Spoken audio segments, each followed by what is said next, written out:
the Honorable Thomas Tavares Finson, President of the Senate,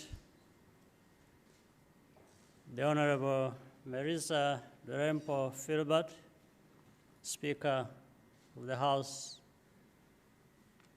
of Representatives, the Most Honorable Andrew Holness, Prime Minister, the Honorable Mark Golding, Leader of the Opposition, Honorable Senators and Members of Parliament, distinguished ladies and gentlemen.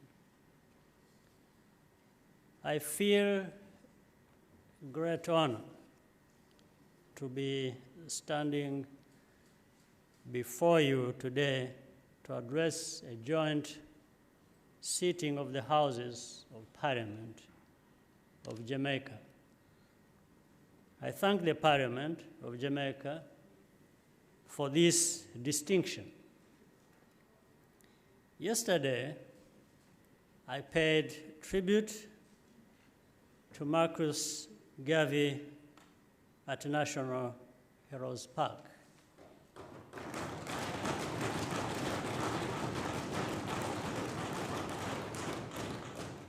More than 100 years ago, he envisioned a united Africa for the Africans of the world.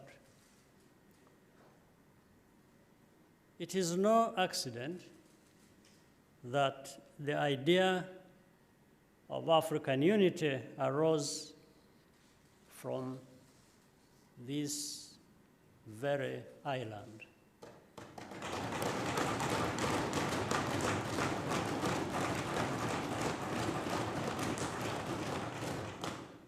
Among the descendants of those who had been forcibly separated from their ancestral homeland, the pain of disunity and contempt was deeply felt.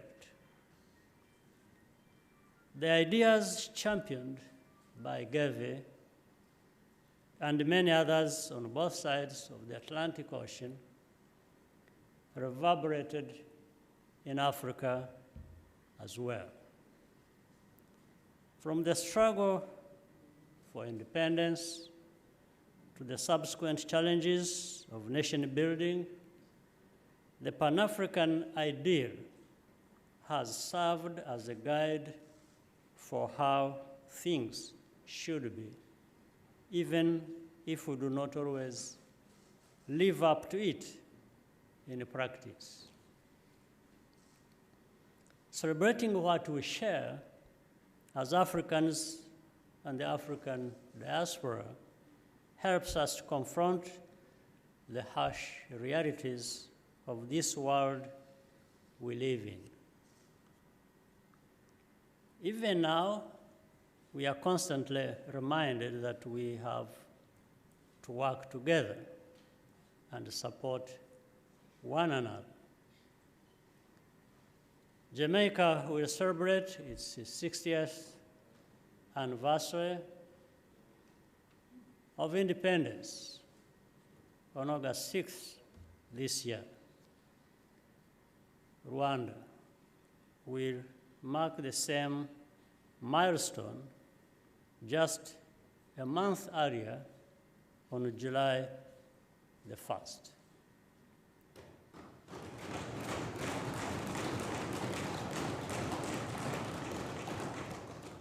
Jamaica has many achievements of which it is rightly proud. On behalf of the government and people of Rwanda, I wish to congratulate you here today. The launch of the Jamaica 60 celebrations last night was a fitting tribute to the enormous progress Jamaica has made. Independence is a date in history but it is also a mindset.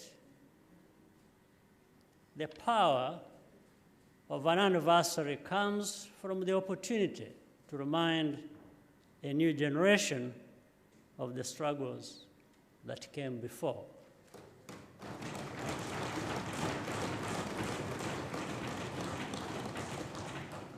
Even more important is upholding the spirit of self-reliance needed to sustain and deepen what has been accomplished in the time since. Whatever we have managed to do for ourselves as a people, we can always do more and better.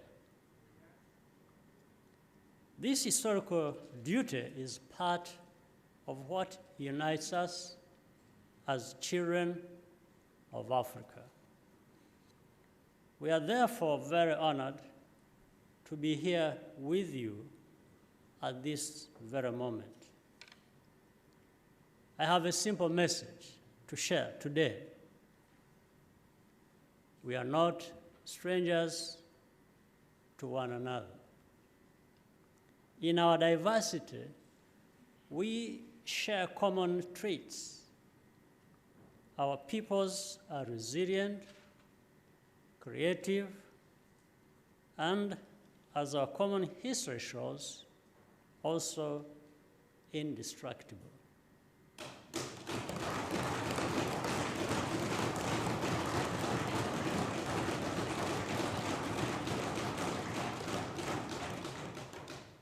This mutual recognition should have practical, tangible effects.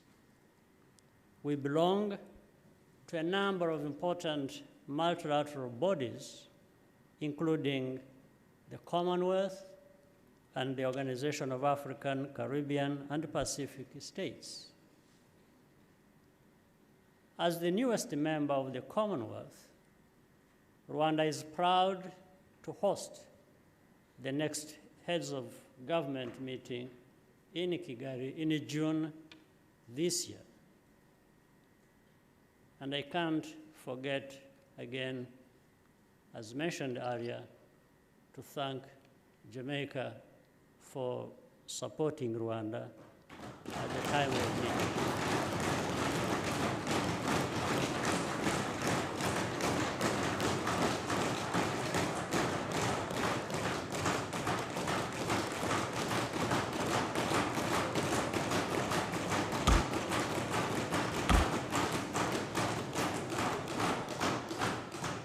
We hope to see strong representation from the Commonwealth, Caribbean.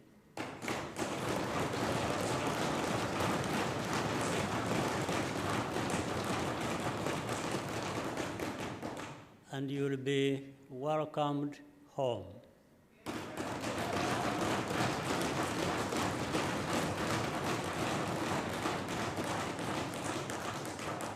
Africa and the Caribbean should work together to advance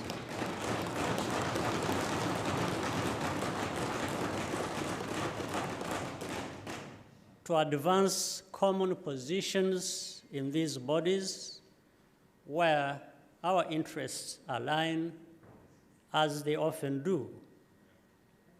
Climate change and global health are two urgent examples. But Africa and the Caribbean do not have to relate to each other only through intermediaries. Our diplomats tend to meet in New York, London, or Geneva. I have no problem with that, but we could do it otherwise, directly.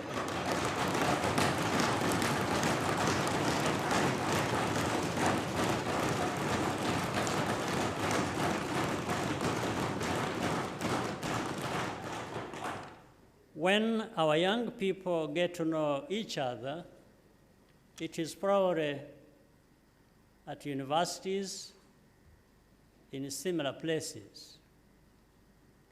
We could do a lot more.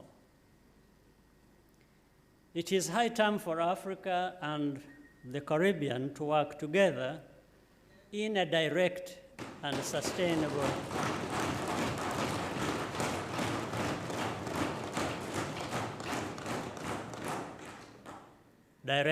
sustained manner, both through our representative regional organizations, CARICOM and the African Union, and bilaterally. The first Africa CARICOM summit last September was long overdue and must be built upon.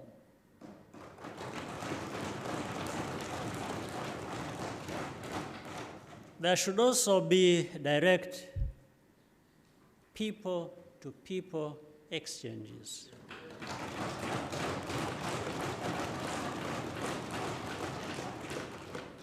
Particularly for the youth and entrepreneurs. In Rwanda, we have already had several Jamaican professionals come to our country and make meaningful contributions, some of them as representatives of leading international organizations. This has only made us want to see more people from Jamaica and this region in Rwanda.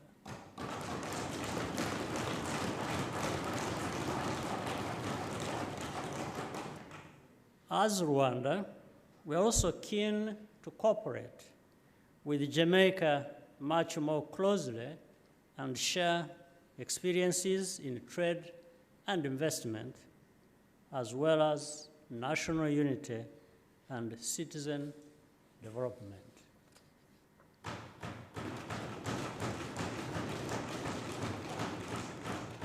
Let's exchange with each other directly and thereby honor the history that joins us and make it a potent force for practical cooperation in the modern world.